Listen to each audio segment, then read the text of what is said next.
장은 예수 그리스도의 재림을 부인하는 이단들을 향한 베드로의 비판과 재림이 지체되고 있다라고 생각하는 성도들을 향하여서 그들에게 재림에 대해서 설명하는 베드로의 글을 우리가 함께 살펴봤습니다. 그러니까 베드로가 그 베드로 전서나 후서를 쓴 궁극적인 목적은 기억나게 하기 위함이다라고 이렇게 이야기하고 있죠.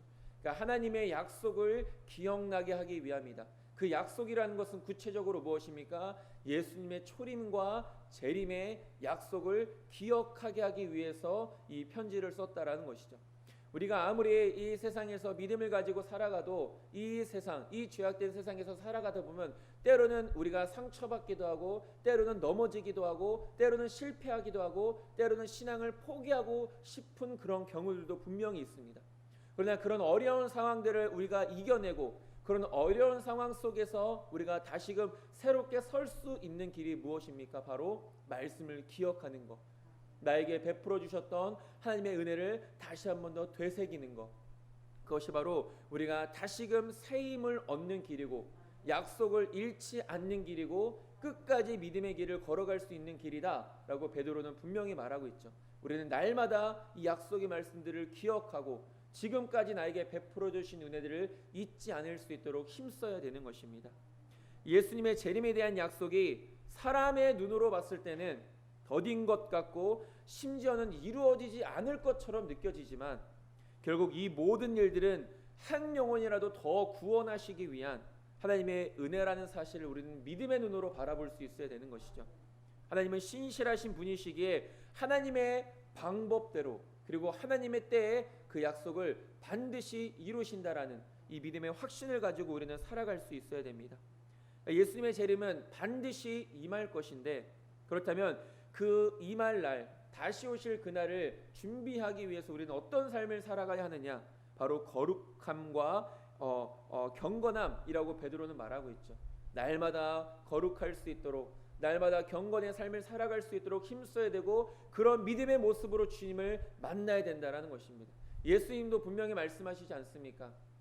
예수님이 말씀하신 것이 아니지만 신약에 보면은 예수님이 오신 이유가 이거다라고 말합니다. 물론 우리를 죽음 가운데서 건지시기 위해, 우리에게 생명을 주시기 위해 예수님이 이 땅 가운데 오셨지만, 또한 우리에게 흠과 점이 없어서 하나님 앞에 섰을 때 책망받을 것이 없는 자들로 서게 하시기 위하여 이 땅 가운데 오셨다라고 이렇게 말하고 있습니다. 그러니까 우리는 날마다 거룩하고 경건한 삶에 힘써야 된다라는 것이죠. 진정 천국을 바라보고 사모하는 자는 거룩과 경건에 날마다 힘쓰게 되는 것입니다. 저와 여러분들은 이 믿음의 성숙함으로 주님 앞에 설 수 있게 되기를 소망합니다.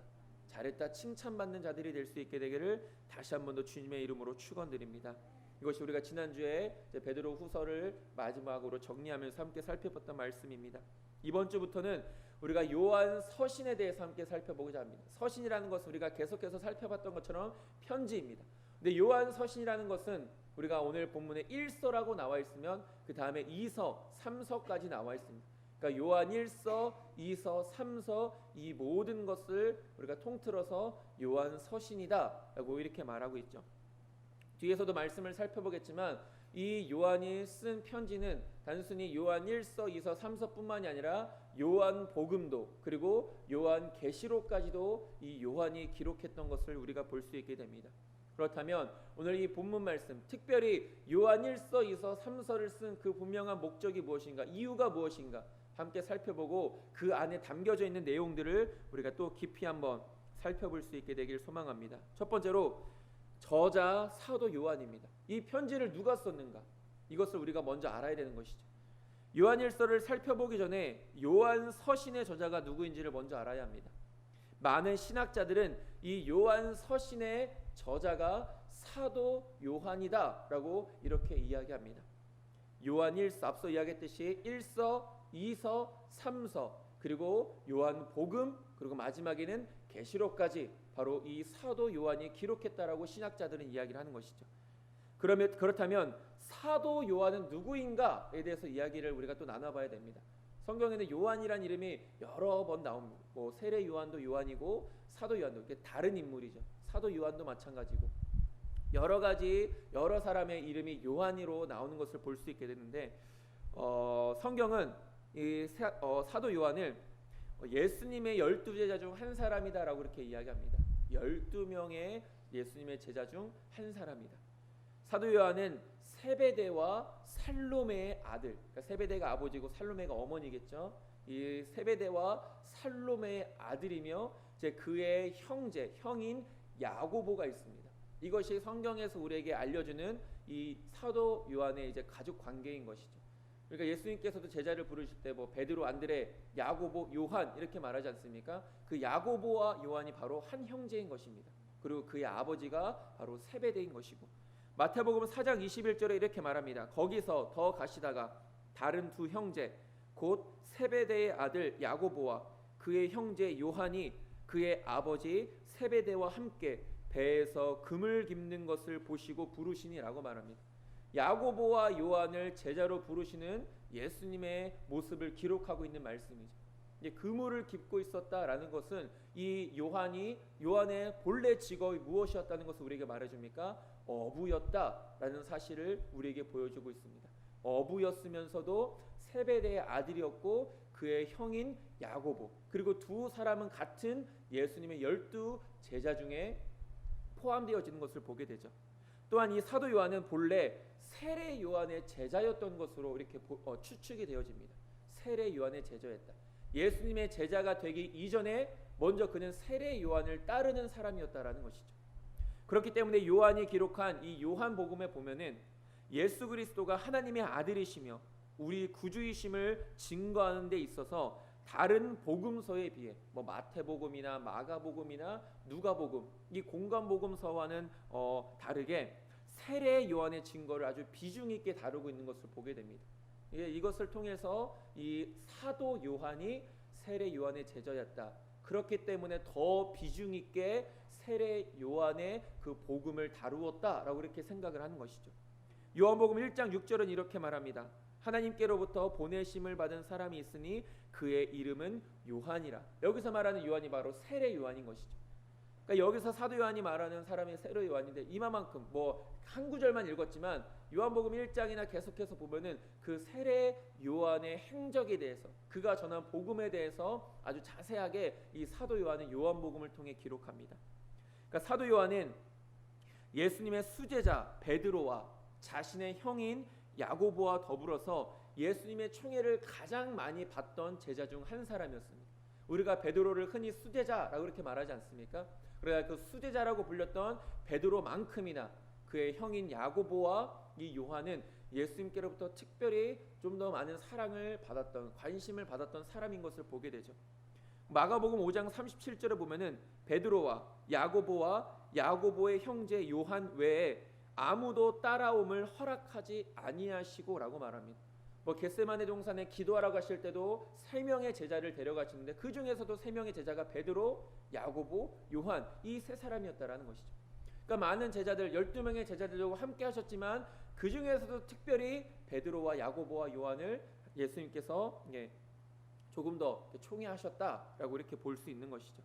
그래서 요한복음에서도 사도 요한은 자신을 가리켜서 주의 사랑하시는 제자다라고 이렇게 표현하고 있습니다. 자기 자신을 나는 예수님께서 사랑하시는 제자다라고 이렇게 표현한다라는 것이죠. 요한복음 13장 23절에서 예수의 제자 중 하나 곧 그가 사랑하시는 자가 예수의 품에 의지하여 누웠는지라. 여기서 말하는 그가 바로 자신, 사도 요한을 말하는 것입니다. 그러니까 사도 요한은 그의 형인 야고보와 함께 우레의 아들이라는 별명도 얻게 됩니다. 우레의 아들. 이것만 봐도 요한의 성격이 어땠는지를 볼 수 있게 되는 것이죠. 매우 열정적이었고 또 주의 일에 열심히 있었던 사람이다라는 것을 우리에게 간접적으로 보여줍니다. 우레의 아들이다. 또 요한은 예수님께서 십자가에 죽으시기 직전 예수님께로부터 예수님의 어머니인 마리아를 부탁받게 됩니다. 예수님께서 십자가에 죽으시기 직전에 내 어머니를 부탁한다 라고 했을 때 그 부탁받았던 사람이 사도 요한이었던 것이죠. 요한복음 19장 27절에 이렇게 말합니다. 또 그 제자에게 이르시되 보라 내 어머니라 하신대 그때부터 그 제자가 자기 집에 모시니라 라고 말합니다.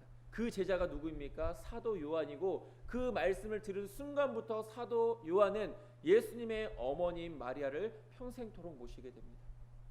그리고 또 사도 요한은 물론 사도 요한도 예수님께서 이제 붙잡히셨을 때 도망쳤던 제자 중 한 사람이었지만, 그러나 그럼에도 다른 제자들은 정말로 멀찌감치서 예수님의 십자가를 바라봤지만, 사도 요한은 그 많은 무리 속에서 가까운 곳에서 예수님의 십자가를 바라봤다라는 것이죠. 비록 사도 요한도 예수님을 배신하여 떠나갔지만 또 그만큼 이 요한이 얼마만큼 예수님을 사랑했는지를 보여주는 모습입니다. 그러니까 내 부모님을 평생토록 모시는 것도 결코 쉬운 일이 아닌데, 요한은 예수님께로부터 예수님의 어머니를 부탁받게 됩니다. 내 부모, 내 자녀 평생토록 돌보고 모시는 것도 쉽지 않은 일인데, 아무래도 예수님의 제자라고 말하지만 다른 사람의 부모 아니겠습니까? 쉽게 말하면. 근데 그 부모를 사명감을 가지고 평생토록 모셨다라는 것이 결코 쉽지 않다라는 일이죠. 여기서 우리는 사도 요한의 성격 두 가지를 볼 수 있게 됩니다. 사도 요한이 어떤 사람이었는가? 첫 번째는 순종하는 사람이었고, 두 번째는 사랑이 넘치는 사람이었다라는 것을 우리가 깨닫게 되죠. 요한은 예수님의 말씀에 순종해서 예수님의 어머니 마리아를 보살폈고, 아무리 예수님의 어머니이고 예수님의 부탁이라 할지라도 사랑이 없으면 그 일은 결코 감당할 수 없는 일인 것이죠. 그래서 사도 요한은 순종 그리고 사랑의 사람이었다라는 것을 우리가 볼 수 있게 됩니다. 이처럼 누구보다 예수님의 사랑을 받았던 요한이었기 때문에 그 자신이 사랑의 사도라고 불리기도 했고, 요한복음과 요한서신에서 하나님의 사랑과 이웃 사랑에 대해서 그 누구보다 강조했던 사람이 바로 사도 요한입니다. 우리가 잘 알고 있는 요한복음 3장 16절에서 뭐라고 말합니까? 하나님이 세상을 이처럼 사랑하사, 하나님의 사랑을 이야기하고 있죠.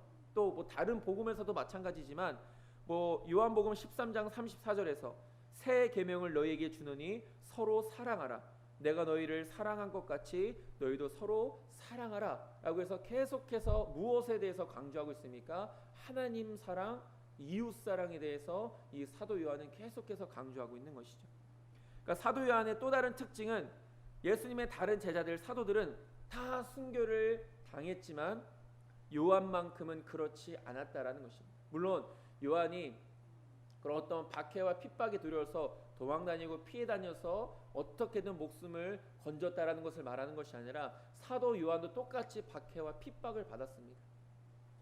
그러니까 성경에는 기록되어 있지 않지만 역사가들에 의하면은 형인 야고보는 제자들 중에서 가장 먼저 순교를 당하였고, 그리고 베드로는 십자가에 거꾸로 못 박혀서 순교했다라고 이야기합니다. 그러니까 자신이 어떻게 예수님과 똑같이 똑바로 십자가에 못 박혀서 죽을 수 있겠느냐, 나는 거꾸로 십자가에 매달려서 죽겠다라고 이렇게 말했다라는 것이죠. 그리고 안드레라는 제자는 우리가 십자가의 모양이 이 모양만 있는 것이 아니라 여러 형태의 모양의 십자가가 있습니다. 그래서 안드레라는 제자는 X자 모양의 십자가에 달려서 순교를 당하였고, 도마, 의심 많은 도마라고 우리가 흔히 이야기하지 않습니까? 예수님, 내가 못 박힌 손을 만져봐야만 내가 예수님인 줄 믿겠다라고 말했던 그 도마는 인도에서 창에 맞아 순교를 당했고, 바돌로메라는 이 제자는 살가죽이 벗겨지는 끔찍한 방식으로 순교를 당하였으며, 그 밖에도 다른 많은 사도들도 순교를 당했다고 전해진 것에 비하면 이 사도 요한은 순교를 당하지 않고 하나님의 부르심을 받은 것으로, 그러니까 한 100세 정도 살았다라고 이렇게 추측을 한다라는 것이죠. 그래서 이런 사람이 사도 요한이고, 이런 사도 요한이 요한복음을 비롯해서 우리가 계속해서 살펴볼 요한서신 그리고 계시록까지 기록하였다라는 것을 우리가 생각해 볼 수 있게 됩니다. 두 번째로는, 그렇다면 이러한 요한이 왜 요한서신을 기록했는가라는 것을 우리가 또 살펴볼 수 있어야 되죠. 요한서신이 기록될 당시는 이제 오순절날 성령이 역사하시지 않습니까?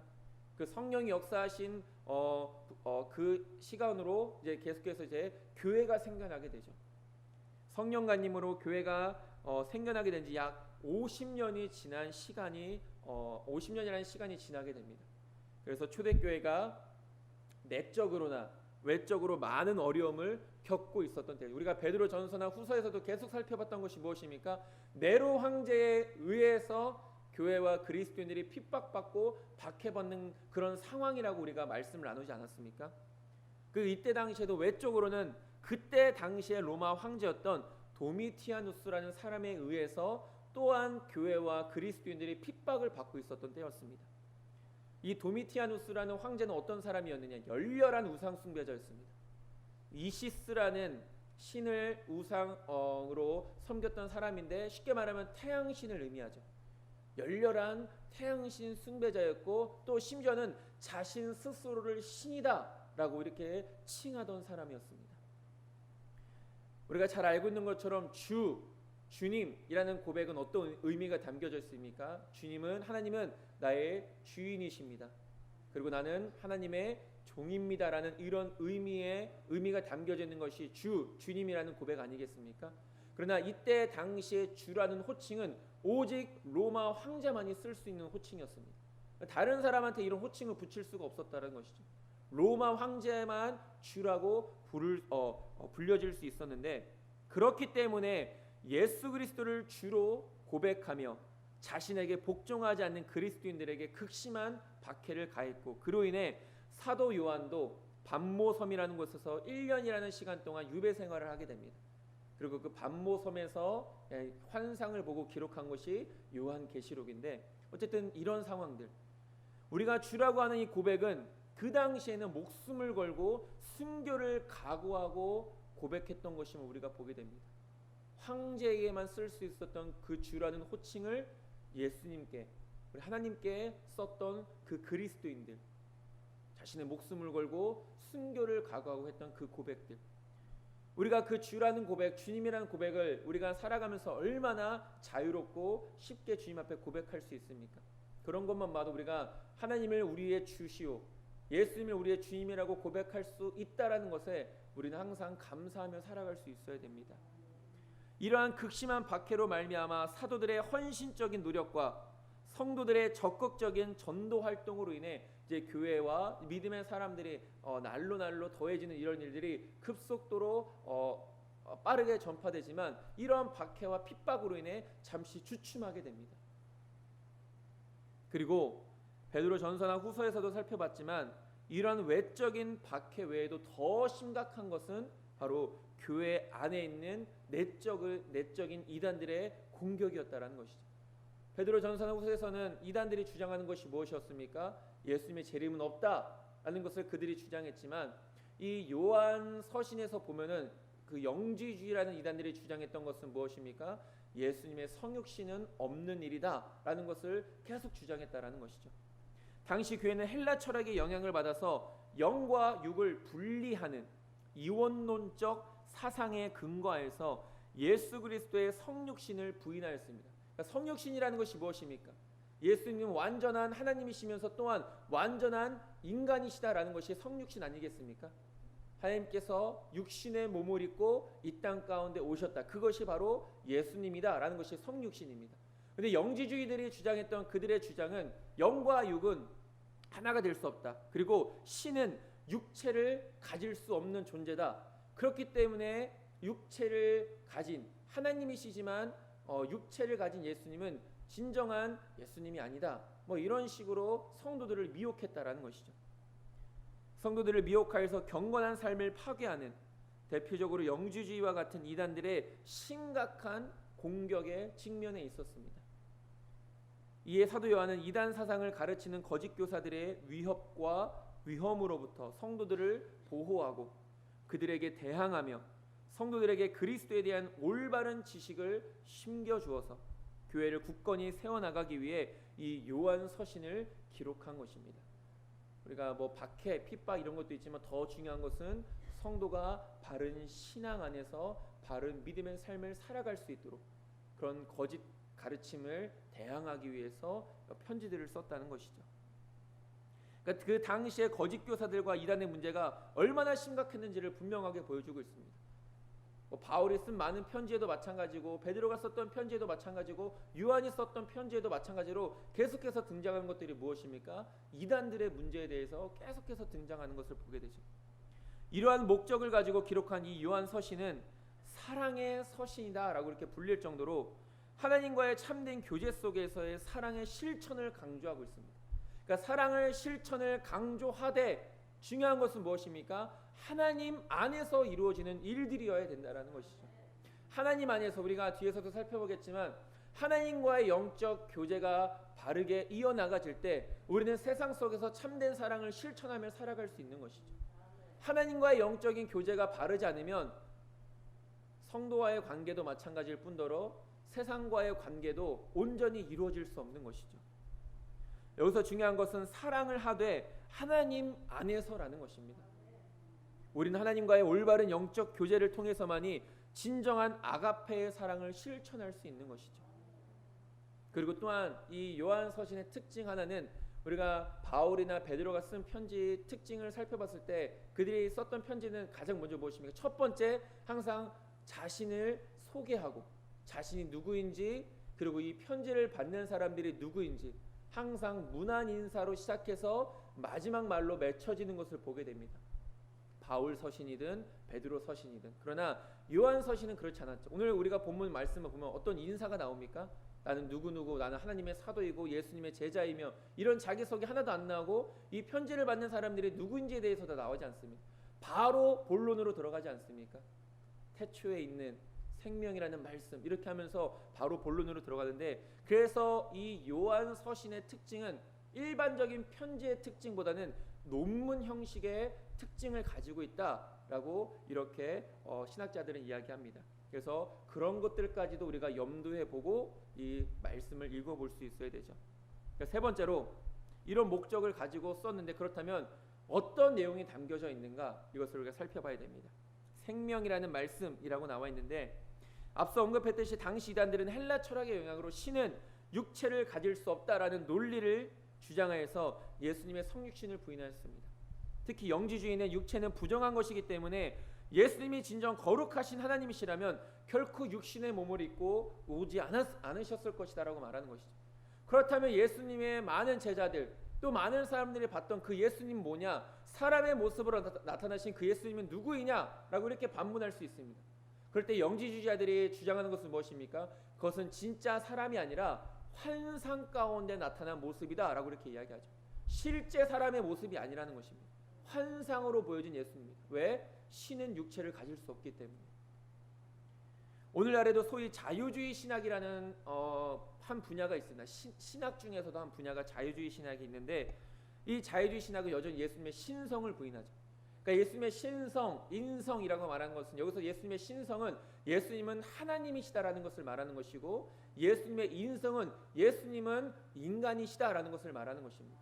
그러니까 예수님은 하나님이시면서 동시에 인간이신 것, 이것이 예수님의 성육신인 것을 우리가 보게 되죠. 이들은 예수님의 인성은, 그러니까 예수님이 사람이셨다라는 것은 인정하지만 하나님의 아들이라는 것을 인정하지 않습니다. 신학임에도 불구하고. 그러니까 한 그 시대를 이끌었던 지도자라 정도로만 생각하지 예수님이 하나님이시라는 것을 인정하지 않죠. 그래서 예수님의 존재 자체는 부정하지 않습니다. 역사적인 인물이고 사실이다라고 말하지만 하나님의 아들은 아니다라고 이렇게 말하는 것입니다. 그러니까 초대교회 당시에는 말 그대로 교회가 처음 생겨난 시기였기 때문에 체계적인 신학이 없었습니다.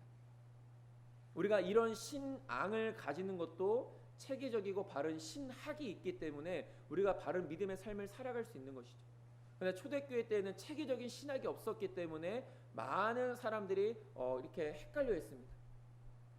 그나마 바울이 쓴 편지, 로마서도 마찬가지고 구원에 대해서, 갈라디아서 이런 거 보면은 구원에 대해서, 교리에 대해서 분명하게 말하지 않습니까? 그나마 바울이 쓴 편지를 통해서 체계적인 신학을 세워 나갔던 것입니다. 그렇기 때문에 많은 사람들이 복음을 듣고 회개하여 믿음으로 구원을 받기는 했지만 신학의 기초가 매우 연약했던 상황이었던 것이죠. 이런 틈을 타서 이단들이 침투한 것이고, 기초가 탄탄하지 못했던 성도들은 거짓에 미혹될 수밖에 없었던 것입니다. 물론 오늘날 그 어느 때보다도 성경에 대한 지식이 넘쳐나는데도 잘못된 길로 많은 사람들이 빠지는 것을 보면 크게 할 말은 없습니다. 신학의 기초가 연약했던 초대교회 때나 신학의 기초가 튼튼해서 많은 지식을 가지고 있음에도 여전히 많은 이단들에 빠지는 사람들을 보면 별반 다를 거 없다라는 것이죠. 바로 이렇게 성도들을 미혹하는 거짓된 가르침을 물리치고 성도들에게 바른 신앙을 갖게 하기 위해 처음부터 사도 요한은 이 편지를 쓰면서 예수님의 성육신에 대해서 분명하게 전하고 있습니다. 1절에 요한은 어떻게 말하고 있습니까? 태초부터 있는 생명의 말씀에 관하여는 라고 말합니다. 그래서 우리가 주목할 것은 태초부터라는 것이고 또한 생명의 말씀이라는 것입니다. 이 생명의 말씀을 우리가 원어적인 의미로 조금 더 정확하게 해석하면 생명이라는 말씀이라고 해석할 수 있어야 됩니다. 생명이라는 말씀, 이것이 무엇을 의미하느냐? 생명이랑 말씀이 동격이라는 것이 같은 것이라는 것입니다. 그러니까 예수님은 생명이시면서 또한 말씀이시다, 이런 의미가 담겨져 있는 것이죠. 그리고 생명이시면서 말씀이신 예수님은 어느 때부터 있었느냐? 태초 때부터 계신 분이다. 그러니까 태초 때부터 계셨다는 것은 하나님과 함께 하신 분이다라는 것을 의미합니다. 그러니까 예수님의 신성에 대해서 이야기하고 있는 것이죠. 태초부터 있는 생명이라는 말씀이신 예수님에 대해서 소개하고 있는 것이죠. 예수께서 이르시되 나는 생명의 떡이니 내게 오는 자는 결코 줄이지 아니할 터요 나를 믿는 자는 영원히 목마르지 아니하리라 라고 요한복음 6장 35절에서 말합니다. 여기서도 예수님 당신을 뭐라고 소개하십니까? 나는 생명의 떡이다 라고 이렇게 말합니다. 이 생명의 떡을 먹는 자, 곧 예수 그리스도를 믿는 자가 영생을 얻게 된다는 것입니다. 영생을 얻게 되는 것이 생명을 얻게 되는 것이죠. 요한복음 20장 31절에서 오직 이것을 기록함은 너희로 예수께서 하나님의 아들 그리스도이심을 믿게 하려 함이요 또 너희로 믿고 그 이름을 힘입어 생명을 얻게 하려 함이니라 라고 말하죠. 요한복음에서도 계속 예수님은 뭐라고 말씀합니까? 생명이다라고 말하고 있습니다. 그러니까 요한 서신에서도 동일하게 말하는 것이죠. 태초부터 계신 생명이라는 말씀이신 예수님에 대해서 말하는 것이죠. 그러니까 떡이라는 것이 무엇입니까? 좀 더 정확한 해석은 사실은 떡이 아니라 빵입니다.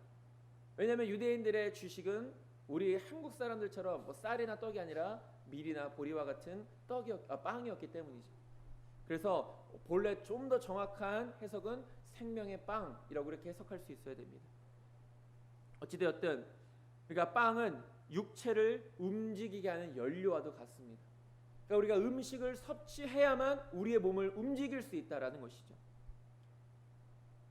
그렇다면 우리는 분명 영을 가진 존재인데 이 영을 살리고 움직이게 하는 원동력이 무엇입니까? 바로 예수님이라는 것이죠. 더 정확하게 말하면 예수님을 구주로 믿는 것이 바로 우리의 영을 살리는 일이라는 것이죠. 예수님을 나의 구주임을 믿음으로 고백할 때 우리는 영원한 생명을 얻는 것입니다. 그렇기 때문에 예수님은 우리에게 생명의 떡이고 빵이 되어주시는 것이죠. 요한복음 11장 25절과 26절은 이렇게 말합니다. 예수께서 이르시되 나는 부활이요 생명이니 나를 믿는 자는 죽어도 살겠고 무릇 살아서 나를 믿는 자는 영원히 죽지 아니하리니 이것을 내가 믿느냐라고 말합니다. 그래서 우리는 예수님은 어떤 분이시다? 생명이시다라는 것을 기억해야 됩니다. 또한 예수님께서는 생명임과 동시에 말씀이시라는 것이죠. 요한복음 1장 3절에서 태초에 말씀이 계시니라 이 말씀이 하나님과 함께 계셨으니 이 말씀은 곧 하나님이시라 라고 말합니다. 우리가 흔히 삼위일체 하나님이라고 말합니다. 성부, 성자, 성령 하나님이 같은 한 하나님이시고 또한 성부로서 성자로서 성령으로서 또한 나타나신다라고 말합니다. 물론 이 삼위일체라는 것이 우리가 믿음이 없을 때는 그리고 믿음의 초의 생활을 살아갈 때는 잘 이해가 되지 않습니다. 어떻게 성부, 성자, 성령 하나님이 한 분 하나님이신가? 그럼 아들이라는 것은 무슨 의미인가? 아버지라는 것은 무슨 의미인가? 라고 우리가 이야기할 수 있겠지만 성경은 분명히 삼위일체 하나님을 말하고 있다는 것이죠. 물론 이 신학의 주제는 여전히 논쟁거리가 되어집니다. 뭐 삼위일체 하나님에 대해서 성육신에 대해서 여전히 논쟁거리가 되어지는 신학의 주제이지만 어쨌든 성경은 이것을 우리에게 분명히 말하고 있죠. 요한복음 1장 3절을 다시 한번 읽어보면 태초에 말씀이 계시니라 이 말씀이 하나님과 함께 계셨으니 이 말씀은 곧 하나님이시라 라고 말합니다. 여기서 말씀을 말하는 것은 분명히 예수님을 말합니다. 그러니까 예수님은 하나님과 태초부터 함께 계셨고 그 말씀이 곧 하나님이시다 라고 이렇게 말하고 있다는 것이죠. 그래서 말씀이 육신이 되어 우리 가운데 거하심에 우리가 그의 영광을 보니 아버지의 독생자의 영광이요 은혜와 진리가 충만하더라. 요한복음 1장 14절에서 그 말씀, 태초부터 하나님과 함께 계셨고 하나님이신 그 말씀이 어떻게 되셨다라는 것이죠. 우리에게 보여지셨다라고 이렇게 말하는 것입니다. 말씀이 육신이 되었다. 이것이 바로 성육신인 것입니다. 말씀이 육신이 된 것. 그러니까 본문 1절에 우리에게 분명하게 말해주는 것이 무엇입니까? 예수님은 곧 하나님이시다. 그리고 예수님의 신성에 대해서 말하고 있는 것이죠. 그러니까 우리가 이것을 왜 요한이 설명하고 있느냐를 생각해 봐야 됩니다. 아까도 이야기했지만 그런 영지주의자들의 거짓된 가르침에 대항하기 위해서. 그들이 아까 주장했던 것이 무엇입니까? 신은 육체를 가질 수 없다라는 것입니다. 그런데 사도 요한은 어떤 사람입니까? 예수님이 말씀이 되어 육신이 되어 오신 것을 직접 눈으로 보고 경험했던 사람입니다. 그러니까 그 영지주의자들의 거짓된 가르침에 미혹되어지는 성도들을 바라보니까 이것은 아니다 싶은 것이죠. 예수님은 분명 육신이 되어 이 땅 가운데 오셨는데 3년 동안이나 동고동락하며 복음을 듣고 가르침을 받고 예수님과 함께했던 사도 요한인데 그런 잘못된 이단들 거짓들이 교회에 와서 교회를 와해시키고 성도들의 신앙을 무너뜨리니까 이런 편지를 썼던 것이죠. 그러면서 바로 2절에서는 또 무엇을 말합니까? 이 생명이 나타내신 바 된지라 라고 말합니다. 2절 후반부에 이 생명이 나타내신 바 되었다. 이것은 바로 그 말씀이 육신이 되어 우리에게 보여주셨다라는 것을 말하는 것이죠. 말씀이신 예수님께서 인간의 몸을 입고 이 땅에 나타나셨다는 것인데 예수님의 인성에 대해서 말하는 것입니다. 그에 대해서 요한은 2절 마지막 절에서 이렇게 말합니다. 이 영원한 생명을 우리가 보았고 증언하여 너희에게 전하노니 이는 아버지와 함께 계시다가 우리에게 나타내신 바 된 이신이라 라고 말합니다. 이 생명을 우리가 직접 보았다라는 것이죠. 아까 이야기했듯이 요한은 실제로 예수님의 12제자 중에 한 사람이었고 예수님과 함께 했던 사람이었습니다. 그렇기 때문에 요한은 예수님의 참된 증인으로서 실제로 보고 경험한 바를 통한 하나님이시면서 동시에 인간이신 예수님을 선포할 수 있었던 것입니다. 그러니까 예수님의 성육신을 부인하며 예수님은 실제 인간의 몸이 아닌 환상으로서 사람들에게 보이셨다라는 영지주의자들의 거짓된 가르침에 반박을 하고 있는 것이죠. 아니다. 그것은 가짜다. 그리고 믿는 성도들에게 예수님에 대한 바른 신학을 가르쳤던 것입니다. 예수님은 생명이시며 또한 말씀이십니다. 예수님은 완전한 하나님이시면서 또한 완전한 인간이십니다. 분명 이것은 인간의 이성이나 오늘날과 같은 과학이 만능이 되어지는 시대에서는 결코 이해할 수 없는, 해석할 수 없는 부분들인 것이죠.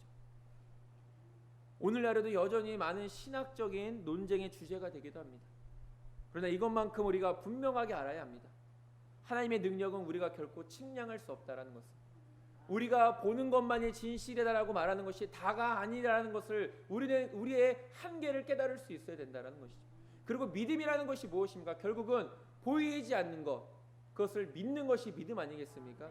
저와 여러분들 하나님이나 예수님을 실제적으로 사도 요한과 같이 예수님과 동거동락하면서 예수님과 함께하고 예수님께로부터 직접 음성을 듣고 가르침을 받은 사람은 아무도 없습니다. 이 자리에.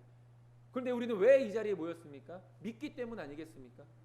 비록 우리가 눈으로는 실제적으로 만져보지 못하고 실제적으로는 그 음성을 듣지 못하였어도 이 말씀을 통하여서 성경을 통하여서 전해지는 그 복음으로 말미암아 우리는 예수님이 살아계신 분이시며 우리를 위해서 십자가에 못 박혀 죽으신 분이시고 부활하셔서 다시 오실 것이라는 것을 확신하며 살아가는 자들입니다. 그렇기 때문에 우리는 지금 이 자리에 모인 것이죠. 그렇기 때문에 우리는 그 살아계신 영이시기 때문에 보이지 않는 하나님을 우리가 예배하는 것 아니겠습니까? 하나님께서 하시는 크고 놀라우신 역사를 우리가 어떻게 다 헤아릴 수 있겠습니까? 아무리 IQ가 높다고 해서 세상에서 1등이라고 그런 지식과 지혜를 가지고 있는 사람이라 할지라도 결코 하나님께서 우주 만물을 창조하시고 섭리하시는 그 지혜를 따라갈 수 없다라는 것이죠. 우리는 그렇게 믿지 않습니까? 하나님이시라면 모든 것을 하실 수 있으신 분이라는 것을 우리는 믿지 않습니까? 저와 여러분들에게 이런 바른 믿음이 우리의 신앙생활의 튼튼한 기초가 될 수 있게 되길 소망합니다. 그러기 위해서 우리는 신앙생활도 열심히 당연히 해야 되지만 신학에 대해서도 소홀히 하면 안 된다는 것이죠. 그래서 우리가 하나님의 말씀에 대해서 공부를 해야 된다는 것입니다. 배워야 된다는 것이죠. 바른 신학 위에 바른 믿음의 삶을 살아갈 수 있는 것이기 때문입니다. 그런 의미에서 지금 요한은 예수님의 신성과 인성에 대해서 설명하고 있는 것을 보게 됩니다. 마지막으로 우리의 사귐은 이라고 말합니다. 여기서 요한이 말하는 사귐이란 교제를 의미합니다. 그러니까 교회 생활은 무엇입니까? 한마디로 정의하면 성도들과의 교제를 의미합니다. 신앙생활은 한마디로 정의하면 하나님과의 교제를 의미하는 것이죠. 교회에 나와서 우리는 성도들과 성도들 사이에서의 아름다운 믿음의 교제가 있어야 됩니다. 그리고 무엇보다 이것이 아름답게 되기 위해서는 하나님과의 먼저 영적인 올바른 관계, 교제가 이루어질 수 있어야 된다는 것이죠. 그렇기 때문에 교제는 굉장히 중요한 것입니다. 사귐이라는 것은 굉장히 중요한 것이죠. 우리는 이 교제를 중요하게 여길 수 있어야 됩니다. 하나님과의 관계, 성도들과의 관계. 하나님과의 바른 교제가 없다면 그것은 진정한 의미의 신앙생활이 아닙니다. 성도들과의 교제가 없다면 그것은 진정한 의미의 교회 생활이 아닌 것이죠. 혼자서 신앙생활할 수 없는 이유가 여기 있습니다. 혼자서 신앙생활하면 부딪히는 한계가 바로 여기에 있는 것입니다. 왜냐하면 믿음의 삶은 교제이기 때문이죠. 연합이기 때문이죠. 교회 안에서의 성도들과의 바른 믿음의 교제를 통하여서 하나님의 은혜를 함께 나누며 하나님과의 바른 영적인 교제를 통하여 우리는 참된 기쁨과 평화를 얻을 수 있게 되는 것입니다. 중요한 것은 하나님과의 영적인 올바른 관계가 먼저 선행되어져야 된다는 것이죠. 하나님과의 올바른 관계는 우리의 믿음이 바르게 자랄 수 있게 하고 또 하나님과의 올바른 관계를 통해 우리는 비로소 아가페의 사랑을 실천할 수 있게 되는 것입니다. 하나님과의 올바른 관계. 그렇다면 우리는 어떻게 해야 하나님과 올바른 관계를 맺을 수 있는가? 바로 말씀을 통해서라는 것입니다. 왜냐하면 하나님께서 말씀을 통해서 하나님을 우리에게 보여주고 계시기 때문이죠. 그러니까 말씀 여러 번 강조하는 것처럼 100번, 1000번, 10,000번 강조해도 결코 부족함이 없는 것이 하나님의 말씀인 것입니다. 그렇기 때문에 말씀이 있어야 된다는 거예요. 단순히 의무적으로 책임감 때문에 말씀을 읽어라, 직분이 있으니까 말씀을 읽어라, 이것이 아니라 하나님과 함께하기 위해서 말씀을 읽으라는 것입니다. 하나님과 교제하기 위해서. 우리는 정말 날마다 드리는 말씀이지만 하나님의 은혜가 나에게 임하기를 원하지 않습니까? 그런데 하나님과 교제하지 않는데, 하나님과 만나지 않는데, 하나님과 대면하지 않는데 우리가 어떻게 하나님의 은혜를 받을 수 있겠습니까? 구하기만 할 뿐 전혀 우리에게 임하지 않는다라는 것이죠. 그렇다면 보이지 않지만 그러나 살아계셔서 우리와 함께 하시는 그 하나님과 교제하는 방법이 무엇인가? 말씀이라는 것입니다. 날마다의 우리의 말씀 묵상과 말씀의 삶을 통하여 우리는 날마다 하나님과 영적인 교제를 나눌 수 있어야 되고, 그런 영적인 교제 가운데 우리가 어떤 믿음의 삶을 살아가야 하는지 하나님께서 가르쳐 주시며, 그런 믿음의 삶에 순종하며 살아갈 때 하나님이 은혜를 더해 주시고 복을 더해 주시는 것입니다. 하나님과의 관계없이 은혜를 바라고 복을 바라는 그런 어리석은 자들이 저나 여러분들이 되지 않게 되기를 소망합니다. 반드시 교제가 먼저 이루어져야 됩니다. 그것은 바로 말씀을 통해서라는 것이죠. 기도를 통하여서도 우리가 하나님과 분명히 교제할 수 있습니다. 그러나 말씀에 기초하지 않는 기도도 단지 내 소원수리에 불과한 것이죠. 말씀에 기초한 기도여야만 예수님께서 가르쳐 주신 바른 기도를 우리가 날마다 드릴 수 있는 것입니다. 그렇지 않으면 이방 사람들이 하는 우상 앞에서 절하고 그들에게 소원을 비는 그 사람들과 우리가 다를 바가 없다라는 것입니다. 예수님이 분명히 말씀하시지 않습니까? 중언부언하지 말라. 우상을 믿는 사람들과 똑같이 기도하지 말라. 근데 우리는 그렇게 기도하고 있습니다. 말씀이 없는 기도가 이렇게 위험하다라는 것이죠. 우상들 앞에서 절하고 소원을 복을 비는 것과 다를 바가 없는 기도. 여러 번 말씀했던 것처럼 우리는 어떻게 보면 큰 착각 속에 살아갑니다. 내 삶이 하나님과 깊은 영적인 교제가 없으면서도 우리는 스스로가 신앙생활에 힘쓰고 있다라고 생각한다라는 것이죠. 물론 열심은 있겠지만 그 열심은 헛된 열심일 뿐입니다. 지난번에도 말씀드렸던 것처럼 이단들도 얼마나 열심히 합니까? 그런데 그들의 열심은 생명으로 나아가는 길이 아니라 오히려 그 반대인 멸망으로 나아가는 열심 아니겠습니까? 우리가 열심을 내되 바른 열심을 낼 수 있어야 되는 것이죠. 하나님이 함께 계시지 않는데 하나님이 없는 열심이 무슨 소용이 있겠습니까? 우리가 열심을 내는 것은 하나님의 영광을 위한 것인데 하나님이 계시지 않는 곳에 영광을 올린다는들 무슨 의미가 있겠습니까? 그것은 입으로는 하나님의 영광을 위한다고 하지만 실상은 자신의 영광을 위한 것입니다. 자신의 공로를 드러내기 위해. 하나님과 함께하지 않는, 하나님과 교제하는 믿음의 삶에는 하나님의 영광을 드러내는 것이 아니라 입술로는 그렇게 말하지만 결국은 자신의 영광을 드러내는 일밖에는 되지 않는 것입니다. 자신을 나타내고 싶어하는, 사람들에게 인정받기 위한 열심인 것이지 절대로 하나님을 의식한 열심이 아닌 것이죠. 지난주 말씀에서 살펴봤지만 능력으로 귀신을 쫓아내고 예수님의 이름으로 귀신을 쫓아내고 예수님의 이름으로 능력을 행했는데 예수님 앞에 섰을 때 내가 너희를 도무지 알지 못한다는 말을 듣는다면 그 열심이 무슨 소용이 있었겠습니까? 저와 여러분들의 신앙생활을 우리는 가만히 돌아볼 수 있어야 합니다. 나는 지금 하나님과 교제하고 있는가? 아니 하나님과 교제하기 위해서 힘쓰고 있는가를 먼저 생각해야 되는 것이죠.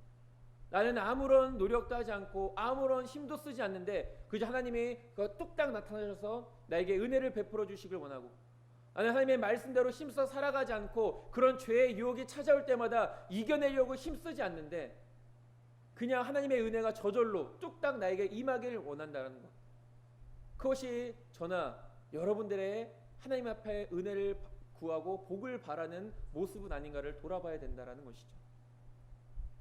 우리는 항상 매일매일의 삶 속에서 나는 지금 하나님과 동행하고 있는가, 하나님과 교제하고 있는가, 하나님의 은혜 속에 거하고 있는가를 날마다 생각해 볼 수 있어야 합니다.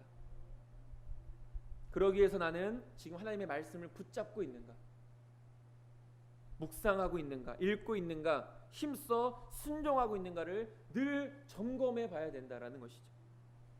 요한계시록 1장 3절에서 이 예언의 말씀을 읽는 자와 듣는 자와 그 가운데 기록한 것을 지키는 자는 복이 있나니 때가 가까움이라 라고 말합니다.